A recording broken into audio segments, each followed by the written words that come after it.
Hey guys, I'm Chase, and today we're going to be reviewing the Ducati 1199 Panigale. I'm here in downtown Atlanta testing out the bike in a daily rider fashion. Most of the riding is being done in downtown on both highway and suburban areas. The stats on this bike may surprise you. Never has a bike that is this light had the amount of torque and horsepower that the Panigale has.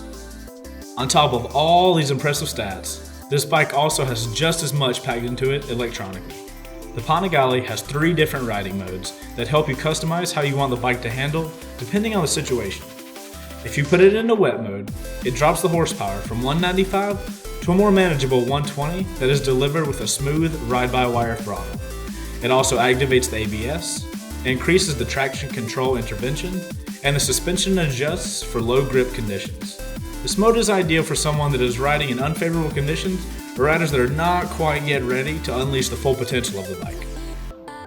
Sport mode gives you all 195 horsepower you want, but still delivers it with a smooth ride-by-wire throttle. Similar to the wet mode, the suspension adjusts for a more sport-oriented riding.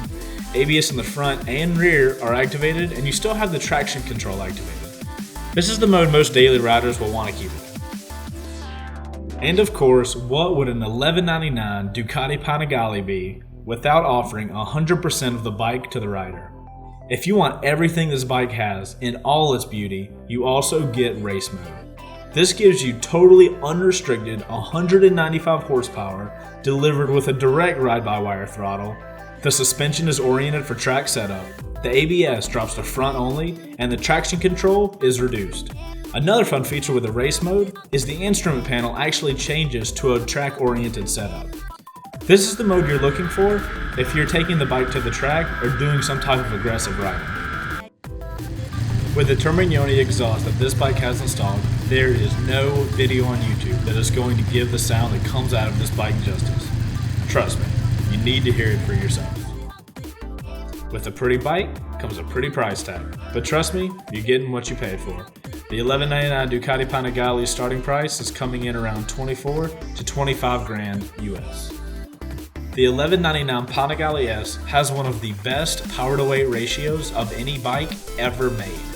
Because Ducati has dropped the weight of the bike by having no frame, the bike weighs a mere 367 pounds dry. In comparison, a Yamaha R1 has a dry weight of around 450 pounds. They did this by bolting the front forks to the airbox, which basically acts as a subframe, while the rear subframe is directly connected to the rear cylinder. With this style of construction, this allows the bike to have 195 horsepower and come in 30 pounds lighter than my R6. I spent the majority of my time on the Panigale in both wet and sport mode, which both have the smooth ride-by-wire throttle. In these modes, I felt like the power delivery was very even and controllable. The times I did put the bike into race mode, you could tell how much more aggressive the power delivery is. I typically ride a Yamaha R6, and I found the seating position on the Ducati slightly more aggressive. I was leaning forward more, found myself having to get used to the different body positioning. I have to admit, even coming from a super sport, I found the seat on the Panigale pretty uncomfortable. The shape of the seat looks great in photos and matches the curves of the bike extremely well, but when it comes to comfort, the bike just doesn't score high here for me. I've been riding the bike around Atlanta, testing it out during December. The temperature has been relatively cold here, and even with it being cold outside, the bike would still reach temps well over the 200-degree Fahrenheit mark. While it felt good after riding in the cold, I could see how this could become a problem for a rider out during summer temperatures.